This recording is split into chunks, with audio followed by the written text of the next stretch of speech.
Well, good morning, and thank you for that very wonderful introduction.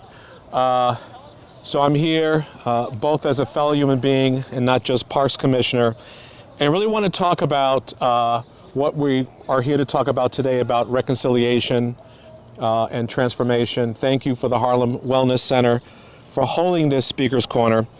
Look, we all know that last year was a year of awakening, and we saw severe disruption from a global pandemic, from Black Lives Matter, and all the norms that we know was truly disrupted.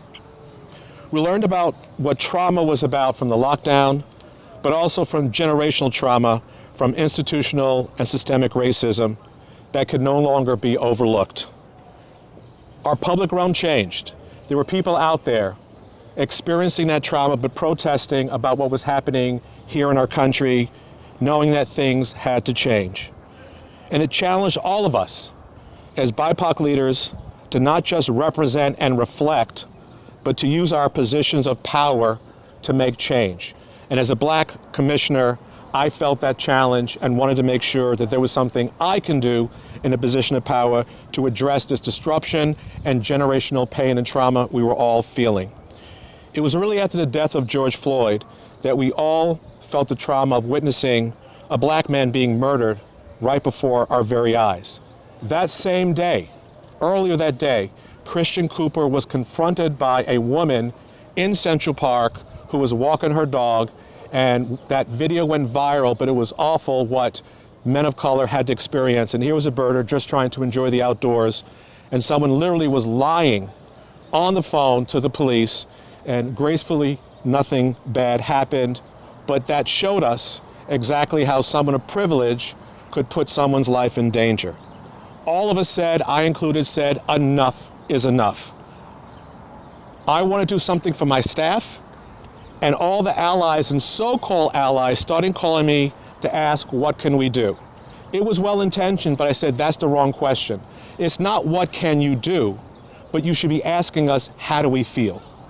We just witnessed a Black man being murdered on television, calling out to his mother as he was transitioning to meet her. And the question isn't, what can I do? It's, how do I feel? How do I come to work watching what happened and all the trauma of our entire lives coming out before us? How do I talk to my Black staff about come back to work and do your job and not give them a chance to experience that pain that they're going through? And it's generational. In the Parks Department, we decided to hold reflections just for our Black staff to share how they felt about what was going on. We wanted to create a safe space where they can communicate how they felt before they even begin to think about what to do. Those conversations were powerful. Staff was shocked. I started off by sharing my personal experiences. As a Black man, even as a commissioner, I had to hang my Black identity at the door in order to do my job. And I didn't want to do that anymore. And I let all the staff know of the things I had to go through my entire life. That was a safe space that they were able to communicate, share how they feel, and it was powerful. Out of those conversations, we wanted to connect and have solidarity with the Black community, and we decided to create a safe space, a space in one of our parks where people can go to celebrate, to cry, to protest. And in Brooklyn at Camel Plaza, we created Juneteenth Grove. It was opened up on Juneteenth of last year. Staff themselves painted 19 benches, the Pan-African colors, and planted 19 flowering trees. I had the privilege of planting one of the trees and prayed for that tree because the roots went down to our ancestors and the branches go up to the heavens. That is now a space people can go to reflect, to experience joy, and also to protest. And so for us, this is a way that moving toward a place of healing. But we didn't want to just have a one-off. We went further and wanted to show the diversity of our public spaces in New York. We decided to rename space after space. We named 10, not just Juneteenth Grove, but on Black Solidarity Day, we named 10 spaces for prominent Black, local, and national leaders. Here in Harlem, we have James Baldwin Lawn, right near City College. On 7th Avenue, we have Langston Hughes Playground, and there are other 10 spaces around the city, so people can go to these spaces. And by the way, the park sign, if you see it, it is red, black, and green. Yes.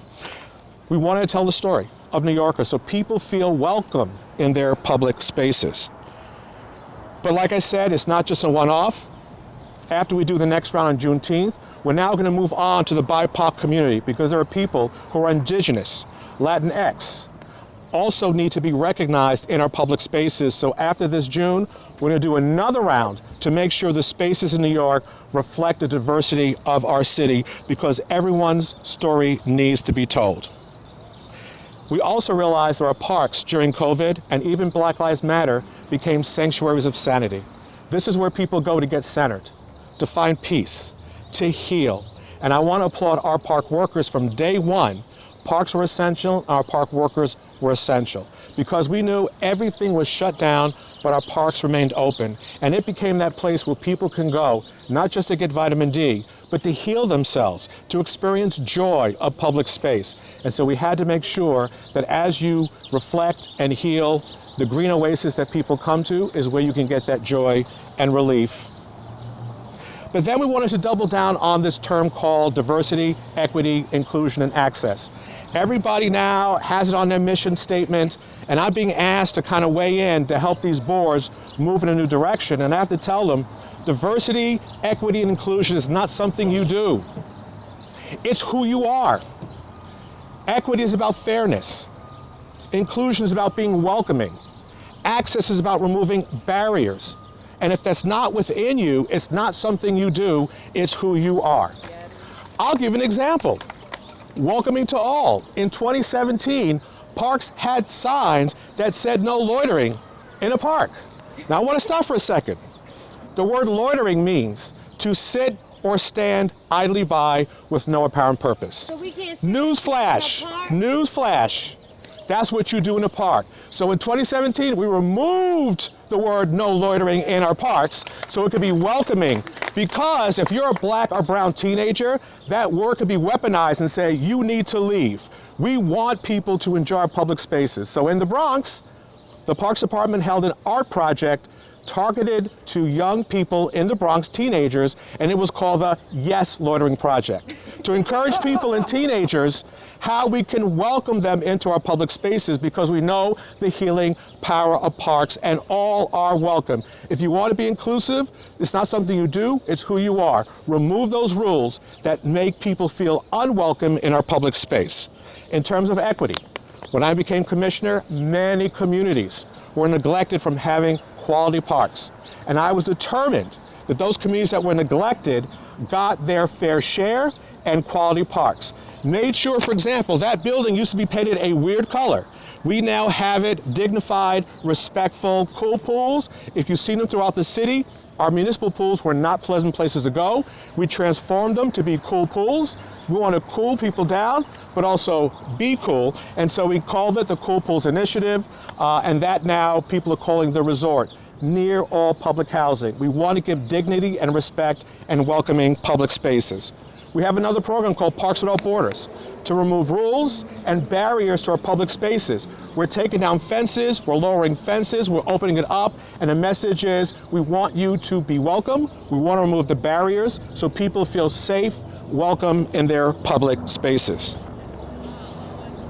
So as I close, it's important that you do remember diversity, access, inclusion is not something you do.